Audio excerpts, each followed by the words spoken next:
अस्सलाम वालेकुम YouTube family, कैसे हैं आप? उम्मीद है सब ठीक होंगे। और ईद की तैयारी कैसी जा रही है आप लोगों की?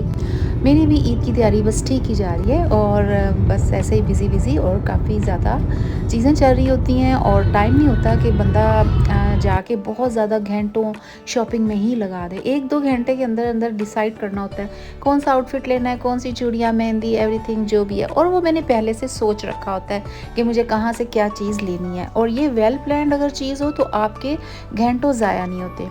मुझे वैसे भी कोई शौक़ नहीं कि मैं घंटों बाज़ार में या शॉप्स पे या शॉपिंग मॉल्स में फिरूँ, लेकिन जो है टू द पॉइंट चीज़ मुझे पता होती है कहाँ से मिलनी है। एंड कुछ ऑर्डर ऑनलाइन भी कर सकते हैं। अब तो पाकिस्तान के तमाम कपड़े और ऑर्डर ऑनलाइन आ जाते हैं। मैंने अभी अभी मंगवाए हैं और बहुत ही ज़बरदस्त स्टफ़ है कि मैं बता नहीं सकती। And size was so accurate.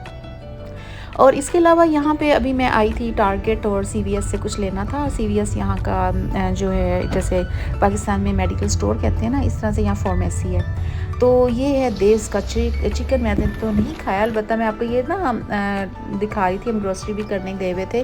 ज़ाहिर है ईद की जो ग्रोसरी होती है वो कुछ ज़्यादा होती है कि उसको नॉर्मल से सब गेस्ट आए होते हैं, मेहमान वगैरह आना जाना, और फिर हो भी ईद, बड़ी ईद हो तो आपका और ही एक तरह का ये वाली ईद होती है कि इसमें बहुत ज़्यादा मैंने तो आपको पता है सेगमेंट वाइज अपनी घर की क्लीनिंग, यहाँ कौन सी मैंने मेड रखी हुई है। मैं कभी बुला लेती हूँ लेकिन इस दफ़ा मैंने नहीं बुलाई, क्योंकि मैं ईदों पे अक्सर कहती हूँ चले थोरोली सफाई हो जाती है, बट जो सफाई और जो काम आप खुद करते हैं ना, वो उसका कोई मज़ा ही नहीं है। मैं तो ये कहूँगी इतना तसल्ली बख्श काम आप खुद ही कर सकते हैं। और यहाँ से मैं कुछ देख रही थी बच्चों के, बड़ों के, एवरीबॉडी, जो कि गर्मी बहुत हो गई है। इवन कि यहाँ कभी सर्दी हो जाती है, कभी हीटिंग ऑन करनी पड़ती है और कभी हमें एसी लगाना पड़ता है। आज काफ़ी गर्मी है और सुना है कि ईद वाला दिन भी बहुत ही गर्म होगा। हम लोगों ने बारबेक्यू का प्लान किया हुआ है। लेट्स सी कि हम कर पाएंगे कि नहीं, क्योंकि शाम में तो बहुत लेट हो जाएगा, क्योंकि भूख तो दोपहर में ही लगनी शुरू हो जाती है। तो लेट्स सी कि दोपहर के अगर आसार अच्छे ना हुए तो फिर तो हम बारबेक्यू शाम में करेंगे या नहीं करेंगे। और फिर मैं अंदर ही ग्रिल वगैरह कर लूँगी, एयर फ्रायर और ओवन में बेक करके, ब्रॉयल करके, जो करना होगा। काफ़ी बच्चों के अच्छे आउटफिट्स आए हुए थे, मुझे बड़े अच्छे लगे, बट हम ख़रीद चुके थे जे डॉट का, तो हमने सोचा कि चलें, पता चल गया काफ़ी अच्छी शॉप है।